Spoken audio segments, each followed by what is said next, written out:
on deck. Keep it here in SportsGrid's coverage. Jets.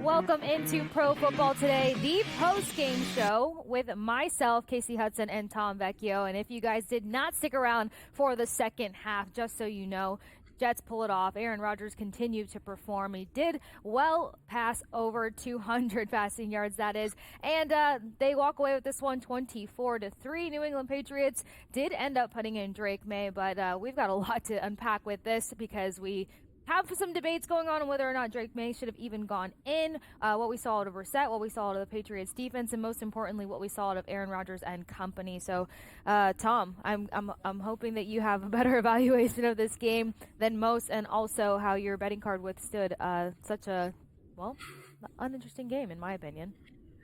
Yeah, this was a bludgeoning by the Jets, and, it's I don't want to say good, but seeing a lot of people exercising demons, I guess is the best way to put it after years of losses to the Patriots. Credit to the Jets fans sticking with them. This game was mostly bad, but it is also mostly what we kind of talked about, a lack of scoring. It wasn't going to be pretty, as I said, kind of like a normal Thursday night game. I want to say I'm directionally right, especially on a lack of scoring, Wilson being involved. Credit to Adam for Demario Douglas being involved in a big way for the Patriots offense. He's literally the only player on the Patriots that had any type of success, 7 for 69 yards tonight. Stevenson did nothing. Gibson did nothing. Hunter Henry did nothing. Obviously, Jacoby Brissett did nothing. It is all bad. And actually moving forward for the Patriots, I think, is more interesting than what actually happened tonight, because if Drake May is going to be potentially starting moving forward, we saw a pregame that, or no, I should not say pregame, but when I was on the early on this morning with Ben and Donnie, we were talking that their live win total actually jumped up. It was 4.5 to start the season, then it jumped up to 6.5 after that win against the Bengals, and now it's looking like this is just a complete under. So Jets, they're kind of rolling. They got time to rest up and get ready to move on, but it is looking bad for the Patriots this season. Yeah, it looks like the Jets finally started to find a rhythm. And I mean, what better way? They had to go through the Niners in week 1, and then the Titans is kind of this team that could be a little surprising in some ways, but I mean, their turnovers kind of help you figure out where you need to stand in terms of your offensive attack and thus forth. But let's kind of stick with the Patriots for just a second here, because you mentioned the win totals kind of adjusting, and I wonder, this is probably a larger question for Dave, but of course, as most people know, the offensive line for the Patriots is non-existent. Majority of their starters are out with injuries, so they have no help back there. So I remember in the halftime show you mentioned probably don't put in May. There's no need to do that just in case that there's any injury. He took a couple massive sacks as well. So are we kind of overreacting to Brissett versus May in a sense to where neither of these quarterbacks have a quality offensive line to even play behind? It's probably a combination of multiple things. It's a combination of the offensive line is a massive, massive issue. It's always an issue for any quarterback, but also the offensive options around either one of them aren't great. So even if the offensive line was fully healthy week 1 and it was okay, they're not dealing with a ton of talent. And the talent that they are dealing with, and what Adam said is Ramondre Stevenson. That is their number one player on offense and probably the team overall. So running to his strength, or the strength of the offense would be running the ball. So the offensive options around Brissett or May aren't going to be having success because the game plan is not to get them the ball. It's to get the ball to Ramondre Stevenson. So moving forward, I don't know what to say. We could be taking unders every single week on 6 out of 7 receivers on the Patriots. One of them is going to pop off and have a game like Demario Douglas did, but there's no way that Douglas and Polk and Henry and Hooper and Thornton are all going to have big games. 5 out of the 6 are going to be unders, and 1 is a loss. So I guess you're just rolling with wins there. So it just doesn't look good. If they can get back to the ground game, that's where Ramondre Stevenson will have success. But I'm not seeing that on a week in and week out basis. Yeah, and of course teams are going to start keying in on that, and they're going to find themselves in more of a predictable predicament if that's the only thing that they can run with. All these words, but no pun intended, in order to have any sort of success. So we will see. I won't be a sore loser. I will give Adam his flowers. Douglas worked out 69 receiving yards through 7 receptions on the night. Good call on that one, Adam. Hunter Henry, only 9 receiving yards, not as much activity, but of course you got to have a quarterback that can get the ball to you. And then also, football fans, to put some things into perspective, you're looking at a Patriots team that had a number of 3-and-outs tonight, so that's 0 progress. And then 1-11 when it came to third down, 18% efficiency to be more specific. So, I mean, an abysmal example of any sort of offense to try to work through. We do have a quick break getting ready to come up here, so we will have to go through both of our betting cards really quickly. I know Tom finally got that Wilson touchdown. It was weary there for a minute, Tom, but I know the excitement had to be real when Rodgers was able to find him and connect with him in the end zone. And you've been saying this for weeks, so I will reiterate it. He's one of their star guys. He has to be getting the reps. He has to be getting the receptions, the yardage, and the touchdowns. And as soon as it happened, commentary and company said the same exact thing that Tom Vecchio has been saying for weeks now. Wilson needs to be connecting with Aaron Rodgers when it comes to the end zone. So hopefully that's one of many tutties we will see out of Garrett Wilson coming down the stretch here. And Jets fans, you got something to celebrate tonight, so don't go anywhere. If you missed it, Jets come out on top 24-3, but we've got more unpacking to do here on Pro Football Today, the post-game show with myself and Tom Vecchio. So don't go anywhere. Stick with us here on SportsGrid.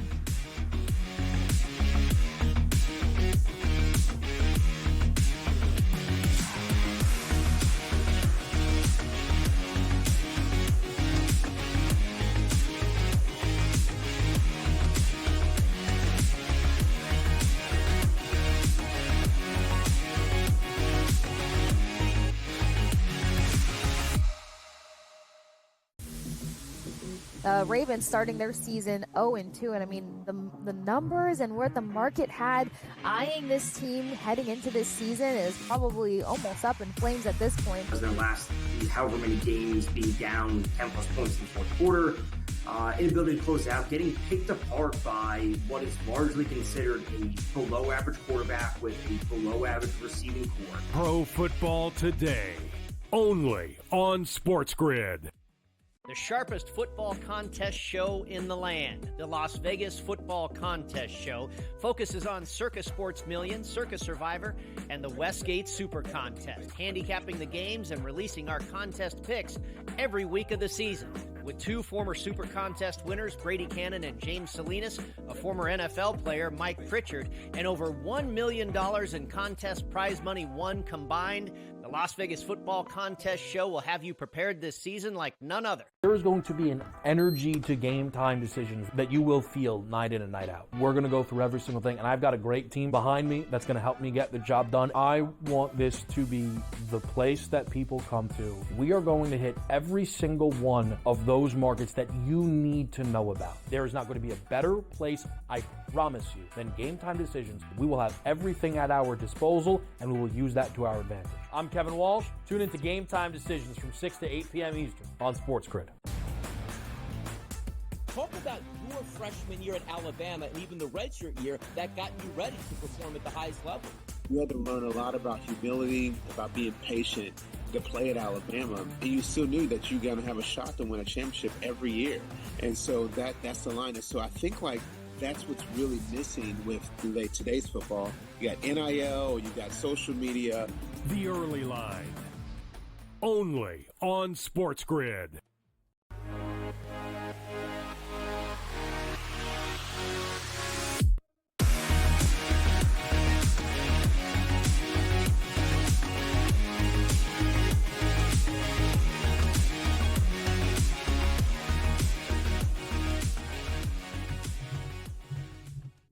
Welcome back into Pro Football Today, the post-game show with myself, Kasey Hudson, and Tom Vecchio. And we were just running through, what the Patriots did not do successfully tonight. That's probably the most interesting conversation because what they did do successfully is a very small, non-existent list. But I will say this.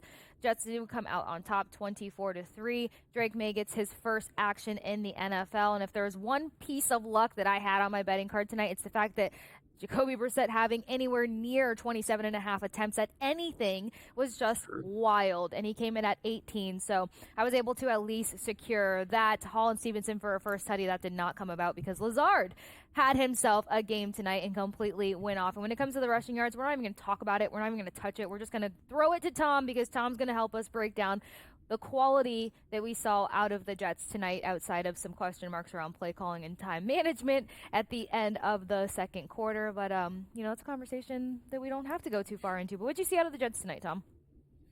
I think the split between Hall and Allen is going to be very interesting moving forward for the season. And this is something I said to Kevin on Game Time Decisions on Tuesday.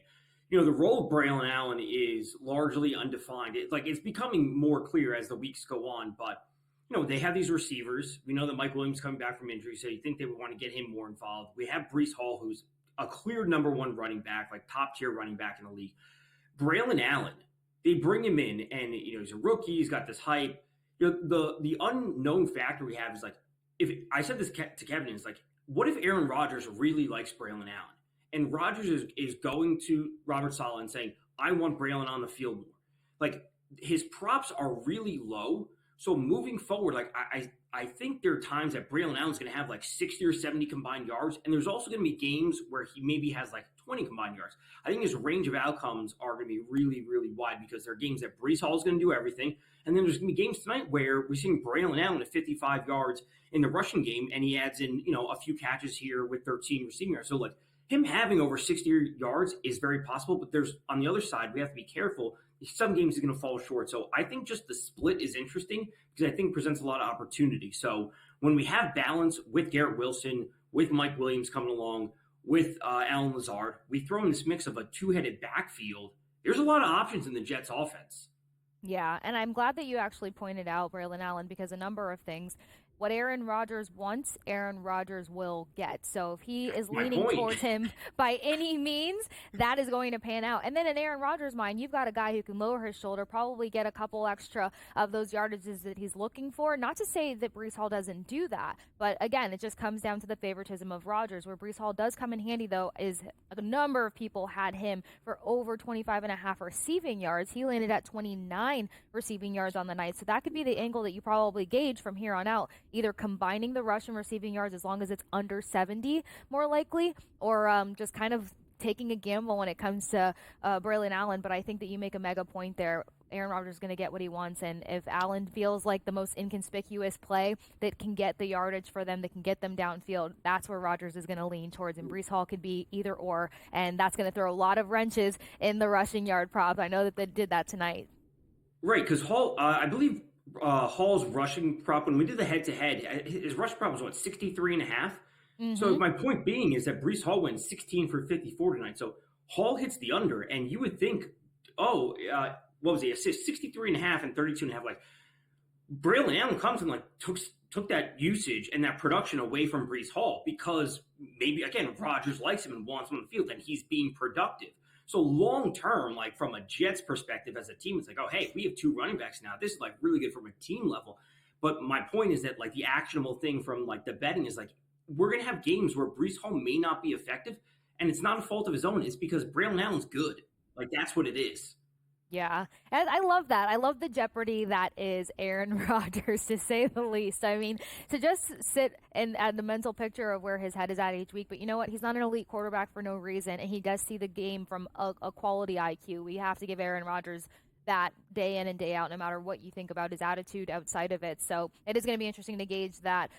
We will get into week 3 preview? Are we already at week 3? My goodness. We're going to preview some of the matchups. I know. Tonight is the night. Thursday Night Football. We're going to get into those previews. But before we dive into that and get Tom's opinion, we got to talk about Conklin for a little bit. I mean, I'm so wounded tonight because I'm usually all on some sort of tight end to have massive action in the game. Conklin gets it done, but I had him on 0 cards. I think Joe Lisi at least had him picking up some mega yardage tonight. So when we get back from this quick break, we will talk about Conklin's success tonight, but we will also start getting into week 3 previews further along. So stick with us here on SportsGrid.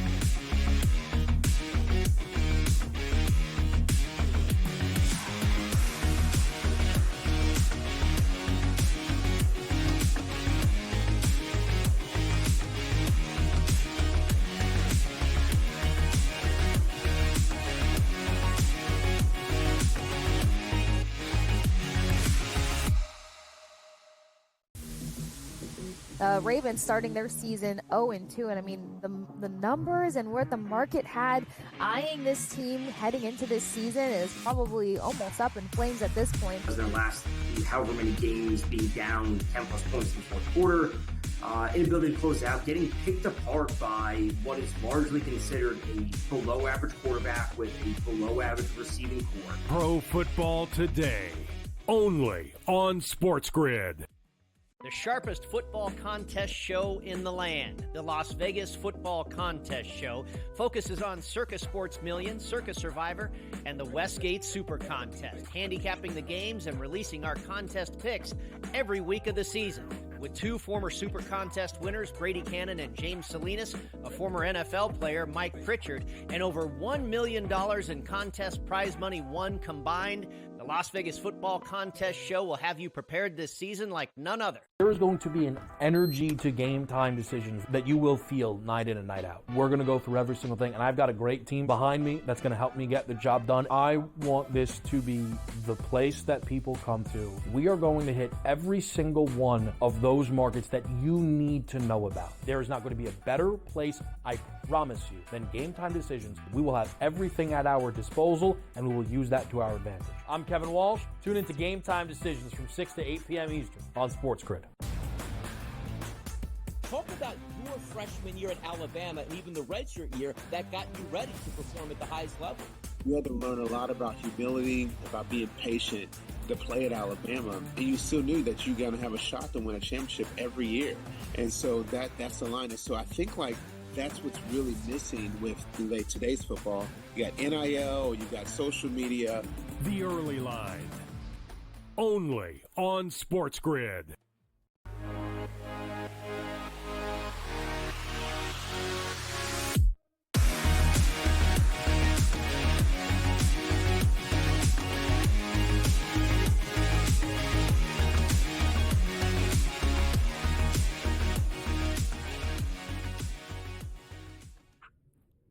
You are watching Pro Football Today, the post-game show with Kasey Hudson and Tom Vecchio, and we were just giving some credit to the Jets offense, but also giving you guys a heads up on ways to player prop bets that are going to be coming down the stretch here, because you've got Braylon Allen that was probably the lead back tonight, but we also know that Breece Hall is one of the top guys on this offense, but he can be used as a dual threat, whether it's the rush game or the pass catch game. A lot of things to gauge as the Jets start to find their rhythm, or as my producers like to say, their cadence. But speaking of cadence, who thought that tonight was going to be a mega bromance between Aaron Rodgers and Tyler Conklin? Because if I had any inkling of hope for this, you guys know I'm always on top of the tight ends for some sort of success on the night. I stayed clear of the tight ends on both sides, but Conklin comes up strong. 5 receptions for 93 yards. We saw 2 chunk plays out of the guy tonight. I mean, I'm ecstatic for his success, but is this something that we can look forward to throughout the season? Can Aaron Rodgers continue to keep his tight end involved? At a level of 93 yards, probably not. Garrett Wilson, again, got to talk about my guy, but let's reverse engineer this.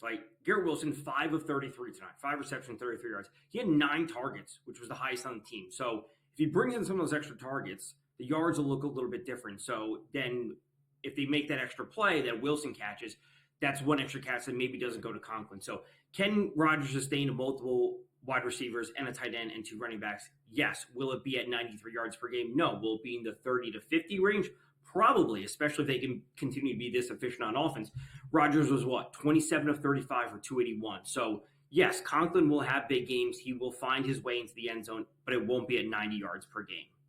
Yeah, I have to agree with you on that one. I mean, the good thing for the Jets is they do have a number of weapons. The other thing is that they're going to have to be versatile when it comes to their attack, depending on who they're going against. And the tight end is not always the answer, but maybe receptions will be there. If we see tight ends numbers start dropping to 3.5 like they like to sit at typically, then of course Conklin can be somebody worth gauging when it comes to that. But a number of weapons to keep an eye on as the NFL season continues and the Jets continue to find out their identity and their success with Aaron Rodgers at the helm. But let's see what other teams could find some success tonight, and maybe some players that we should be eyeing as we head into Sunday football. I think we have to start with the Eagles versus the Saints. A Saints team that's killing it defensively, Their run game has come to life. I mean, they're really attacking and they're very efficient on both sides of the ball, and that's regardless of their competition. And I hate to give credit to the Saints, but they look really good. And the Eagles still threw up some question marks in their last game. We're not really sure what we're going to see out of the Eagles when it comes to their offense versus this Saints defense. What do you think, Tom? Yeah, the play calling for the Eagles and the mismanagement of the clock and going for this and not going for that, that's a completely different conversation of what actually needs to be done between Kellen Moore and Nick Sirianni, what they need to establish of like who's making the final call, whatever it might be. When it comes to this game, A.J. Brown didn't practice today. I think that is massively, massively important.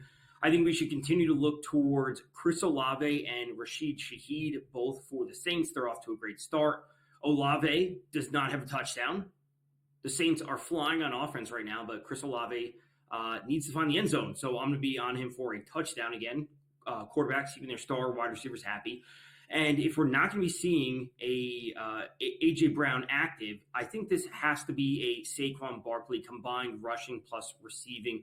We saw how effective he was in the running game on Monday night against the Falcons, breaking off those runs 8, 9, 10 yards at a time. So they're going to be doing that. That's certainly fine. But that passing game volume can certainly open up if A.J. Brown is there. I wouldn't look to Jahan Dotson, probably not an option I'm going to. I think Devontae Smith should play a role, but I'm not interested in his number at 72.5. I think the number is like, it's too good of a number. It's like, it's so refined that it's not worth betting for me. Dallas Goedert, tight end, 39.5. That's where we maybe could be looking. We did see Luke Schoonmaker, the backup tight end for the Cowboys, have a solid game when Jake Ferguson was out last week. So if the deficiency when it comes to the Saints defense is lacking against tight ends, Goddard could have some openings in the middle of the field. Oh, that's something that I'll definitely be looking at. I mean, I've always had Goddard in the mix, but I still have kind of struggled to properly hit when it comes to him. Now, one thing I do want to ask is this spread is currently sitting at 2.5, Eagles at plus 2.5. Where I'm nervous is you mentioned the play calling. We did see some questionable things Monday. You got the short turnaround on the week, and while they might get a few other healthy guys, that offensive line is still not really helping out Jalen Hurts. So do you think that the spread is saying a lot or saying too little? I think it's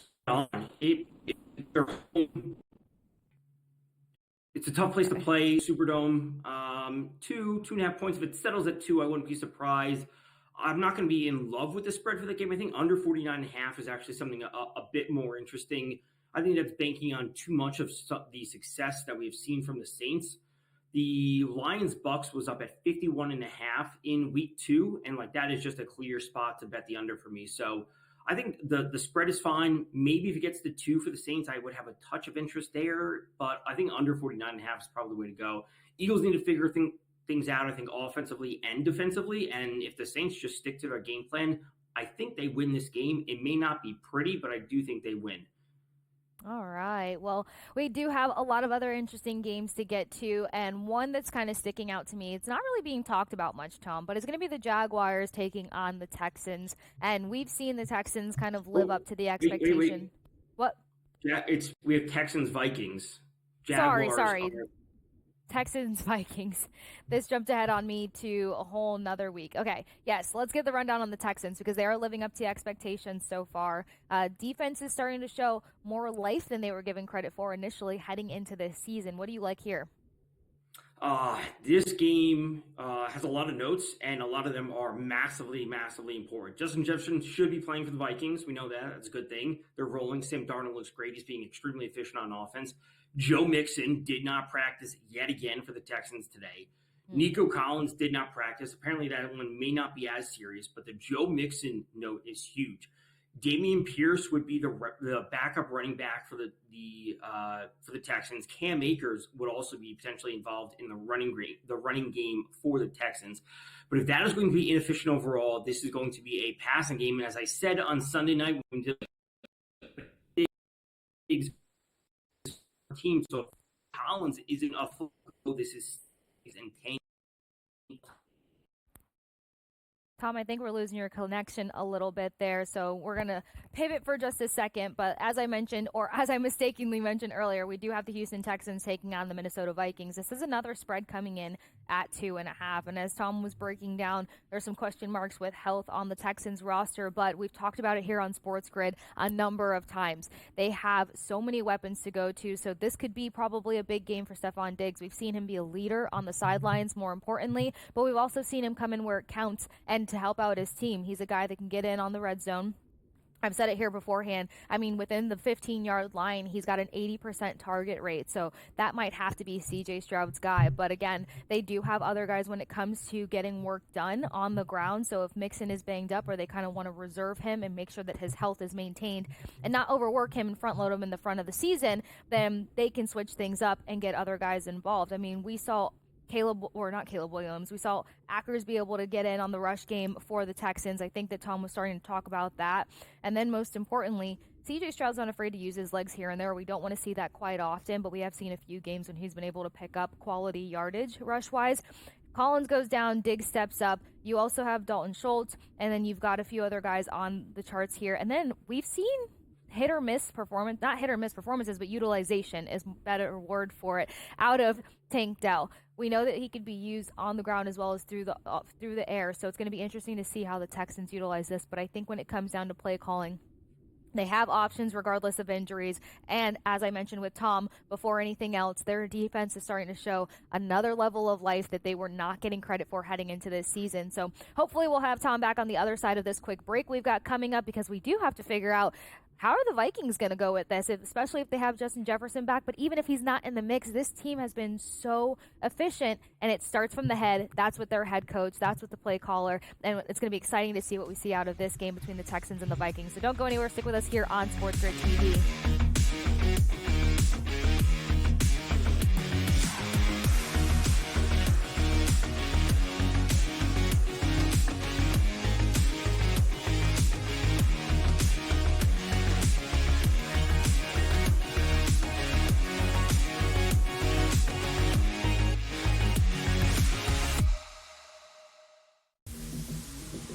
Ravens starting their season 0-2, and I mean the numbers and what the market had eyeing this team heading into this season is probably almost up in flames at this point. Their last however many games being down 10 plus points in the fourth quarter, inability to close out, getting picked apart by what is largely considered a below average quarterback with a below average receiving core. Pro Football Today, only on SportsGrid. The sharpest football contest show in the land, the Las Vegas Football Contest Show, focuses on Circa Sports Million, Circa Survivor, and the Westgate Super Contest, handicapping the games and releasing our contest picks every week of the season. With two former Super Contest winners, Brady Cannon and James Salinas, a former NFL player, Mike Pritchard, and over $1 million in contest prize money won combined, the Las Vegas Football Contest Show will have you prepared this season like none other. There is going to be an energy to game time decisions that you will feel night in and night out. We're going to go through every single thing, and I've got a great team behind me that's going to help me get the job done. I want this to be the place that people come to. We are going to hit every single one of those markets that you need to know about. There is not going to be a better place, I promise you, than Game Time Decisions. We will have everything at our disposal, and we will use that to our advantage. I'm Kevin Walsh. Tune into Game Time Decisions from 6 to 8 p.m. Eastern on SportsGrid.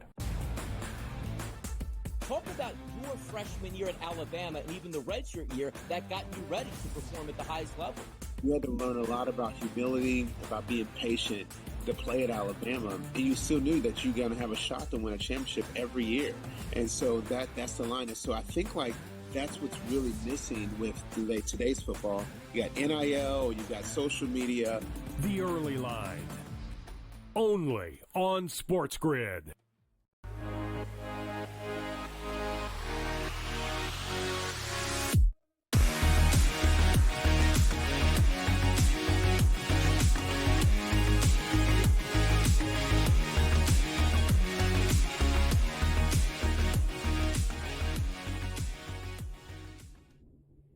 We are are back at it with Pro Football Today, the post-game show with myself, Kasey Hudson, and Tom Vecchio. And Tom and I were just chatting about an interesting and should be very fun and exciting matchup between the Texans and the Vikings. We've seen the Vikings stun teams, and I will say that's almost been a method to the madness the past 2 or 3 seasons. They've been underdogs. They've come out on top. You love to see it. All the people that know that I love to root for Mini low-key. But you were just telling us a lot of good breakdowns because there are some injuries on the Texans' offense and how to kind of pivot our perspective when it comes to betting. So what were you saying about Akers for starters and then some of the other guys in the lineup? Yeah, I was here. I was gone. Now I'm back. And it comes to the Texans, and it comes down to the injuries. And a lot of this is like a little bit speculative. We obviously won't know until later in the week. We won't know officially until Sunday morning if they're actually inactive or not. But it starts off with Joe Mixon, who didn't practice again today. So if he's out, potential change to their offense. I would say they probably trust the ball in CJ Stroud's hands more, or not more, but like that would shift their game plan more. So looking to CJ Stroud for more passing attempts, more yards. I think that's a very clear way to do things. Nico Collins getting limited in practice. I assume he'll be good to go. It doesn't seem to be too major, but if he's out or going to be limited in capacity, that would shift towards Diggs and Tank Dell being the main options for the Texans. For the Vikings, listen, you can bet Justin Jefferson over any single week, and he's going to have a 97-yard touchdown or wherever it was, as he did the other week, and he hits the over immediately. You could take him for 100+. That's always going to be on the table. I think Aaron Jones is going to be a key piece for the Vikings this week. Didn't really get it going in week 2. He was solid in week 1, but his role in the offense, being that balance, that play-action balance, especially to open up space for Justin Jefferson is going to be key. So I'll probably look forward to Aaron Jones' bounce-back week for them. Yeah, and he's been a really good key piece for the Vikings. And just to put into perspective, early perspective, that is football fans. As of right now in the Sportsbook fan duel specifically, Nico Collins is still on the roster, looking at over under 75.5. Tank Dell over under 50.5, and Stephon Diggs over under 48.5 when it comes to receiving yards.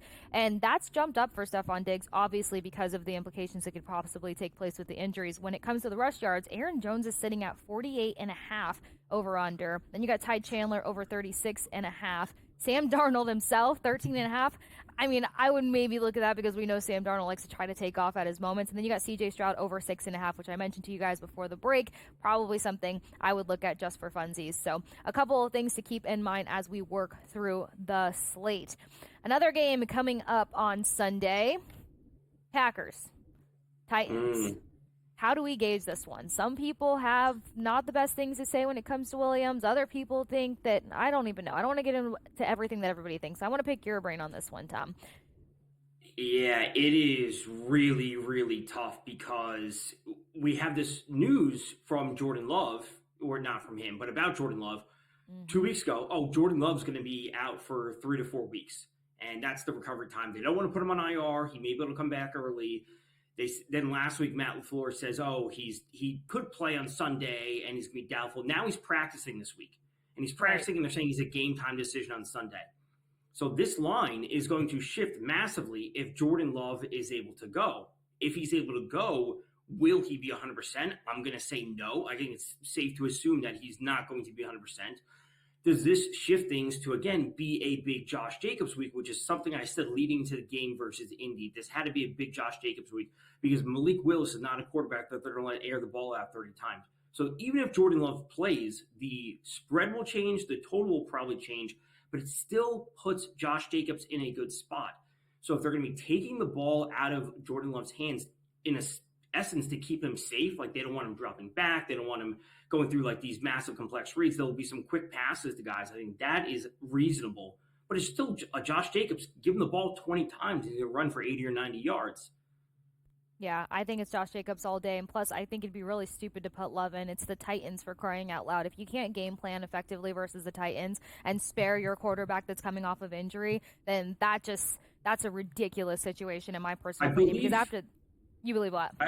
I believe Donnie and Kevin were talking about this, and they play the Bears the following week, and that's a divisional game. Like, this is an interconference game for them playing the Titans. So a divisional game is so much more important, playing the Bears. So let him rest this week, pick up a divisional win next week. That should be the plan. you're on top of the divisional win. It is the Packers next week, and then it's the Rams, and we know what they have going on. And then after that, it's the Cardinals. So regardless, I think that resting him is probably a joint consensus that we all have. It's not worth it versus the Titans right now when you're going to go up against the Packers, the Rams, and then the Cardinals, and then the Texans after that. There's no need to rush Jordan Love. But regardless, I think that you're on to the fact that it's Jacobs all day. That's the safest bet. That's the most prominent bet, and that's what's going to get this team to come out on the other side versus a Titans team that has their own mistakes. So why there's so many questions there, Tom. Like, when you have your head coach yelling at your quarterback and such a intense way, yeah, it's not a good look. It messes with morale. It messes with the mental game. And you're talking about a young guy to begin with. Like, there's too many things for the Titans to shake off to where you want to bring Jordan Love into the mix of it. Do not do it. Now, we do have under 2 minutes, but we'll just start to get ready to pivot to another game unless you got anything else to add. It's going to be...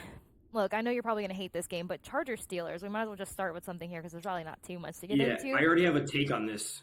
Go for it. That I'll get out there quickly before the break. J.K. Dobbins over 50.5 rushing yards. It already moved up to 51.5. Video came out today for Justin Herbert at practice. A very, very heavily taped ankle that he got rolled up on last week when they were in Carolina. We already know it was the Chargers' game plan to run the ball this season, and J.K. Dobbins has looked super solid in these first 2 weeks, piling up the yards. They are facing a tough defense in the Steelers on the road in Pittsburgh. We know what TJ Watt can do getting after quarterback, so we have a tough defense that can eliminate chances for the quarterback to throw the ball, and we have a quarterback who's not playing at 100%. What does that mean? It means give the ball to the running back, keep him out of harm's way. They want to keep him as healthy as possible if his ankle's already not 100%. So Dobbins over 50, 51.5, that line is going to move if the news about Herbert is not positive to continue this week. 100%. And it's a shame to see Herbert injured again. I mean, this guy just can't really get a good draw for his health per se, but I couldn't agree more. Running back is the theme right now. Stick with us here on SportsGrid TV because we've got more to get into on the other side of this break.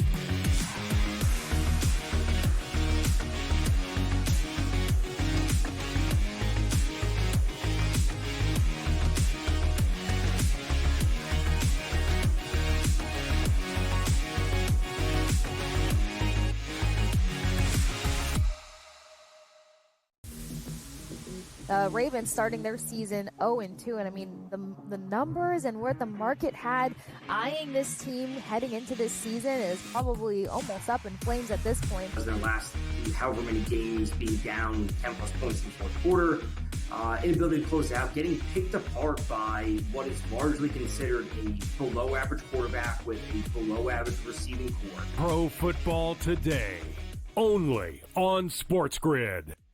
The sharpest football contest show in the land, the Las Vegas Football Contest Show, focuses on Circus Sports Million, Circus Survivor, and the Westgate Super Contest, handicapping the games and releasing our contest picks every week of the season. With two former Super Contest winners, Brady Cannon and James Salinas, a former NFL player, Mike Pritchard, and over $1 million in contest prize money won combined, the Las Vegas Football Contest Show will have you prepared this season like none other. There is going to be an energy to game time decisions that you will feel night in and night out. We're going to go through every single thing, and I've got a great team behind me that's going to help me get the job done. I want this to be the place that people come to. We are going to hit every single one of those markets that you need to know about. There is not going to be a better place.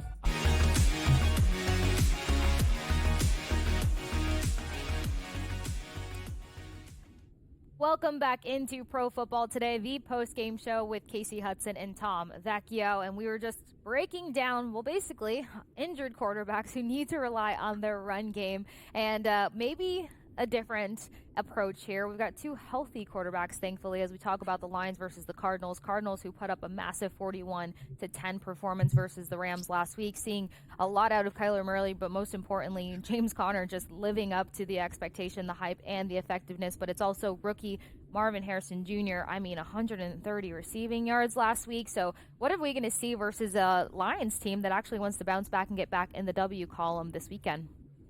Yeah, I think we are in for some points as this over under would indicate up at 52.5. I think we are going to see some points. There's many games that I'm like hesitant to say that we're going to see a good amount of scoring, but this is one I'm actually pretty confident. I think the Lions will kind of right the ship after last week. Goff was super ineffective last week. No touchdowns from him, the interceptions. I think that gets smoothed out this week. We see a well-rounded offensive effort from both teams. And going to James Conner over 76.5 rushing plus receiving. That game versus the Rams was absolutely unbelievable by him on the ground. Did absolutely nothing in the air because they didn't need to. If we look back to week 1, when they played the Bills, we saw a balanced attack from him with 50 on the ground and 33 in the air. That's what the game plan is going to be more like. It's not going to be 122 on the ground and only 2 in the air because that game script got out of control versus the Rams. So James Conner continued to do his thing, 80-plus yards from him combined this week. I love that. And plus, again, a guy who can be very consistent here regardless of the matchup. We've just seen how powerful he is on the ground and how useful he is for this Cardinals offense, regardless of what their offensive line looks like or anything else for that matter.